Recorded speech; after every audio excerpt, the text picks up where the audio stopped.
You'll eat all of this. If the game's hard enough, you'll come off and feel like you haven't eaten enough and you've stuffed your face. Yo, what's going on? My name is Beno Obano, and this is Fuelling The Ferocity. Firstly, we're discussing nutrition, and secondly, we're discussing physical performance. This is the superstar sports nutritionist, Sarah Jenner, one of my very best friends at the club. As Sarah talks, I don't really eat that much anymore.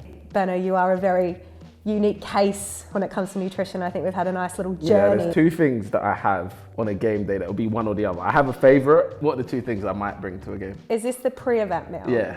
Because I was going to go through your whole catering of the 24 hours because you are that organised. That's the craziest thing. The night before, you will have a Nando's sometimes or a sushi, depending on the feeling and the vibes. We had some carrot cake, which is high carbs. We want density, something that's easy digestible. So it's not always like that. It has to be like so healthy. Like a carrot cake in that situation provided you with X amount of carbohydrates the night before a game. So. And how many minutes did you do on the weekend? Like you did 60 something. Yeah, so it's like a pretty high load and what you needed for that day. The next day, we usually have rice bubbles, man, with oat milk. You say rice bubbles? What Is do that you an call Australian it? thing? Yeah, it's an Australian thing. What do you call it? Rice Krispies? Yeah.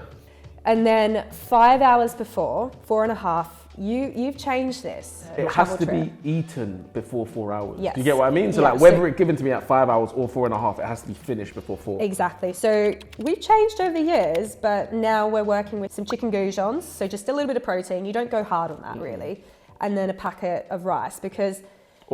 Or egg noodles. Yeah, there we now, go. With the rice, I think you like it packer because you know how much grams you're working with, don't you? And it's a little bit more, you know exactly the carbs you're having, and if you need to top up, you can. Yeah, exactly. I know you pretty well? That's it, perfect. Yeah. I think from a science and nutrition point of view, high fiber, we don't necessarily want to have the day of, mostly because it's slowly digested, but the volume you actually have to, if you're choosing like a brown rice over a white rice, it's easy to digest the white rice and get the carbs that you need versus feeling full because you're eating a heap of veggies and brown rices and quinoas and things like that. It's also really important the day before, G-1, that we actually get a lot more of our carbohydrates in. 5 to 6 grams per kilogram is, so based on your weight, it's up there 600 grams of carbohydrates. It's harder to get that from dense fibrous foods where something like a carrot cake, yes, we might not want to have that every single day of the week, especially when we're not active, but it just helps meet carbohydrate requirements the day before. And do you know what's bonkers? Like, you'll eat all of this, if the game's hard enough, you'll come off and feel like you haven't eaten enough.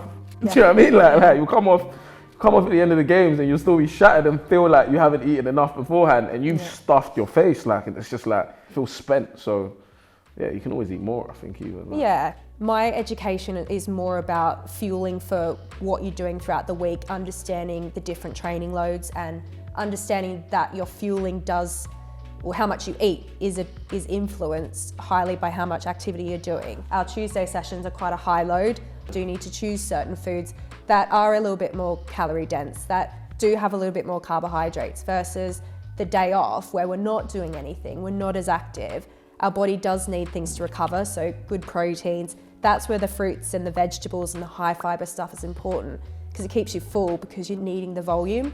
When you get like a little cheeky thing, where when you have Tuesdays, you can kind of load before the Tuesday and you can kind of replenish after the Tuesday. So you have a little bit more leeway on around the Tuesday days, if you know what I mean, so which is nice. I rarely think things like food or even the gym or a physical preparation, for example, stays the same. Like I do think they shift with your life and the demands that are on your life and even how much you're playing, even your role within the team. Do you think like over time, like supplements wise, you've changed? Like I know you like collagen. Oh, big supplements, man. Creatine and beta-alanine have been staples for my career and they're still here. And I actually think I'm going to take them when I finish playing rugby. I think I feel better. Take like those two and vitamin D, I think those three together just give me life. Yeah. When you said like you've adapted your eating because you just probably know your body better too. Exactly, I think younger players are going through the motions of firstly having to put on a lot of mass, like the difference between maybe your weight coming into as a first year 18-year-old is very different to what you are now as, I won't say how old, but I do think it's dramatically different because they will need to fuel a lot more. Everyone's so different. Everyone's got different routines within the group, and it's nice to get to know those along the way. Here's Harry Stevens, my good friend and my coach for physical performance. Beno and I have worked together now, this is our 3rd season, and we've done very much the same stuff for 3 years because it's what I believe works for Ben's. I'm aware that my job isn't to make you better at strength and conditioning. My job is to help you be a better rugby player. One of the key things I have to do is dissect, right, what's important for Beno's game. Beno's heavily involved in collisions.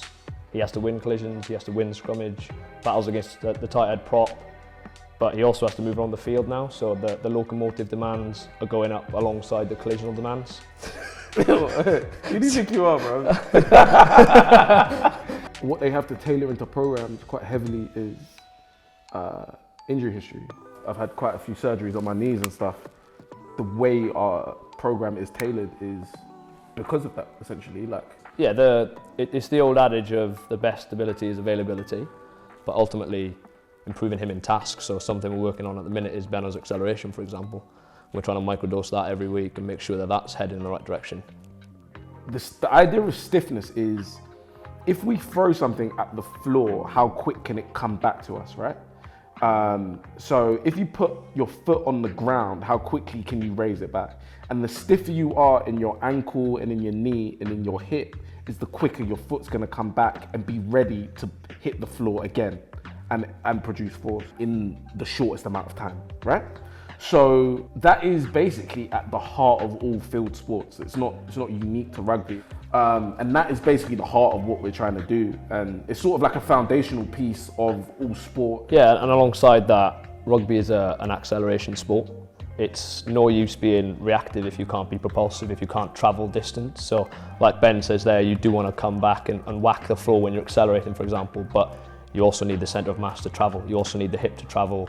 So we do work on that with certain exercises like his leg press, for example, making sure that he's developing the musculature to be able to propel himself and then be reactive on the floor. I think you can't be bound to the routine. I think the routine has to shift, and I think we do that quite well because you play a team on the weekend that has played contestables, it means the ball's probably in a lot more and you run a lot more. And if you go contestable, it means there's probably more knock-ons, and if there's more knock-ons, there's probably more scrums. The team that you play on the weekend will dictate how you feel on the Monday.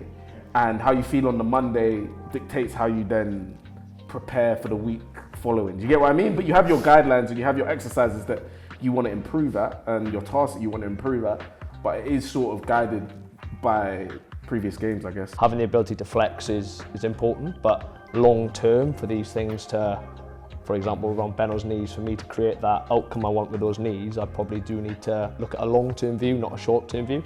Beno's quite in tune with his body from a short-term perspective, and he'll let me know how he's feeling, so I just pivot short-term, but long-term I'm pretty clear on where I want to go and where I think the program needs to go.